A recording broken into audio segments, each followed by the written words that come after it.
Salut à tous, c'est la chaîne Chasteté. Je m'appelle Kirill et ici nous parlons de montres. Et aujourd'hui nous allons découvrir deux nouveaux modèles de la gamme Edifice. C'est un design élégant et dynamique avec une touche automobile et une bonne fonctionnalité, une batterie solaire et un chronographe précis à bord. La série EQS 940 avec aujourd'hui son modèle classique en acier et peut-être le modèle noir plus élégant. Vous pouvez acheter les deux modèles dans ma boutique chasteté-club.com. Je laisserai le lien dans la description de cette vidéo et comme vous le savez, dans ma boutique, nous essayons de vous offrir les prix les plus bas. En achetant des montres chez moi, vous êtes sûr à 100% d'acheter des montres originales. Et voici les deux modèles de près. Bien sûr, le modèle en acier à droite semble plus sobre malgré les accents vifs sur le cadran. Et à gauche, le modèle noir, dynamique et audacieux. Commençons par la version en acier. Le boîtier présente de nombreuses facettes polies sur les côtés en haut à droite avec des rebords autour de la couronne de gros boutons. Tout est brillant avec un léger satinage sur les cornes. On observe également une certaine dynamique dans les formes avec des cornes abruptement inclinées et cette partie saillante sur le boîtier à gauche qui, je pense, compense la couronne saillante à droite, créant ainsi une certaine symétrie. Nous voyons quelque chose de similaire chez Edifice de temps en temps. Là, spontanément, je me rappelle des modèles fins, ils avaient exactement ce genre d'éléments. C'est sûr à 100%. Et ici, je voudrais bien sûr souligner la lunette. On voit à quel point elle est abruptement inclinée, elle descend directement.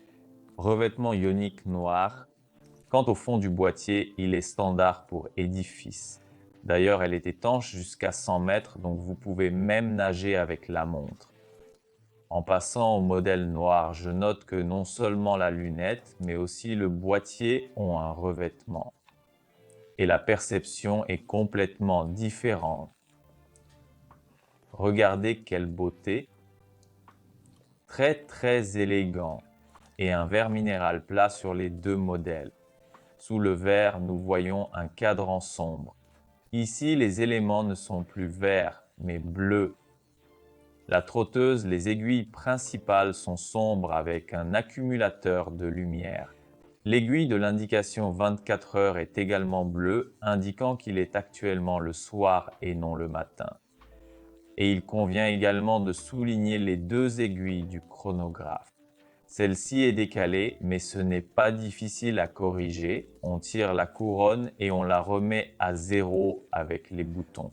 Je l'ai probablement décalée par accident en manipulant la montre. Donc les aiguilles du chronographe. La trotteuse emballe l'aiguille des minutes vers 9 heures. Vous pouvez chronométrer jusqu'à 30 minutes. Et il y a aussi une fonction de fractionnement, c'est-à-dire des intervalles de temps. Ainsi, arrêt est remise à zéro. D'ailleurs, à gauche, nous voyons les lettres L, M et H. Batterie solaire, vous pouvez vérifier le niveau de charge en appuyant sur le bouton inférieur droit. L'aiguille indique H, c'est-à-dire élevé. La montre est pratiquement complètement chargée. C'est génial car la montre peut rester jusqu'à 5 mois dans l'obscurité totale et continuer à fonctionner. C'est avec un niveau de charge élevé, maximal. D'ailleurs, la fenêtre de date noire sans cadre ne capte pas l'attention, elle se fond dans le fond général, mais reste lisible.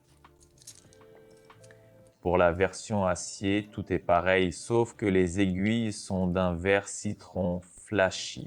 Et je voudrais souligner quelques petits détails. Commençons par cette plaque vers 3 heures où se trouve le branding. Regardez cette structure intéressante, des lignes allongées comme des cheveux.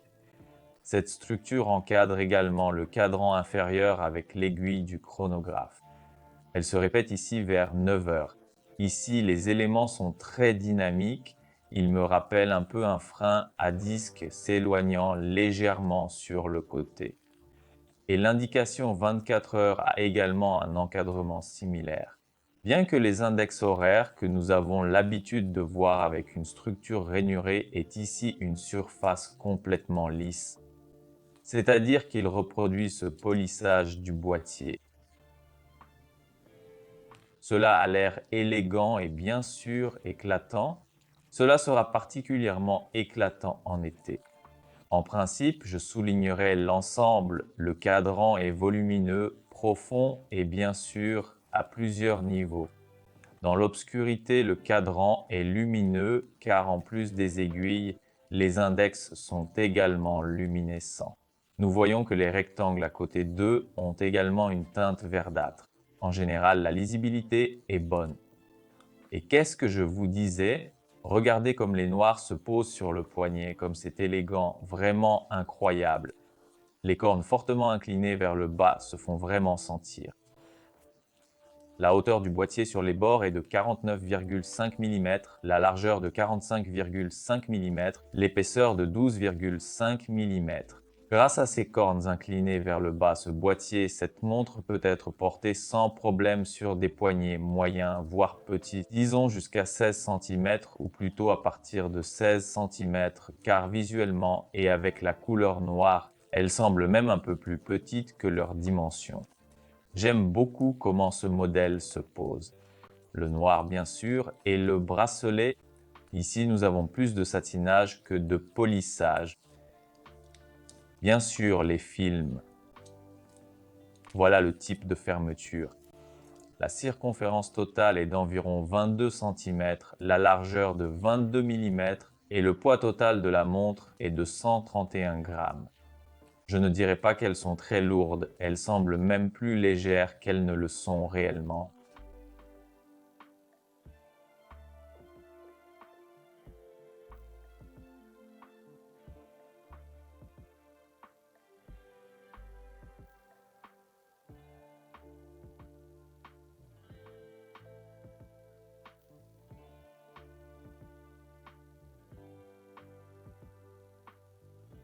Mais en réalité, la version en acier n'est pas très différente. Elle se pose également très bien, mais je pense que la version en acier est plus sobre. On voit qu'un blazer, même pas très formel, mais au moins en style casual ou soirée, irait parfaitement avec. Ce que j'aime dans ces montres dynamiques de Casio, c'est qu'elles ne franchissent pas la limite du brut, ni celle de l'agressivité.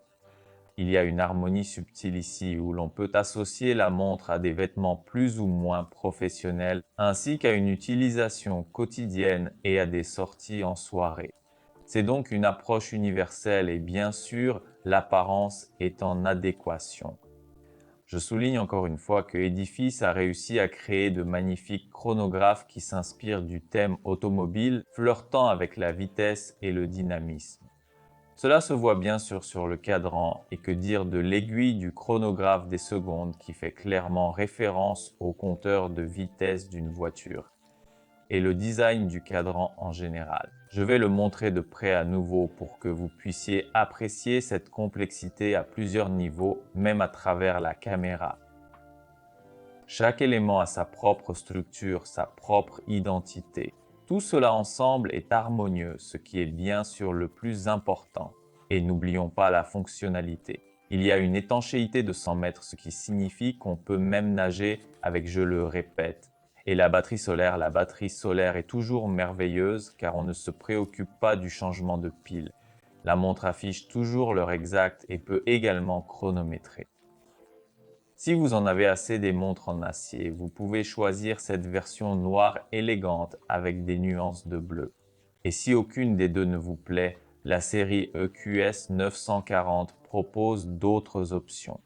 Oui, plusieurs options de couleurs et vous pouvez les acheter dans ma boutique chasteté-club.com. Chasteté Club, une boutique de montres japonaises originales au prix les plus bas. À la fin, j'aimerais connaître votre avis sur ces modèles. Laquelle vous a le plus plu? N'hésitez pas à l'écrire dans les commentaires. Et si vous avez aimé cette vidéo, mettez un like et abonnez-vous à la chaîne. C'est tout. Au revoir à tous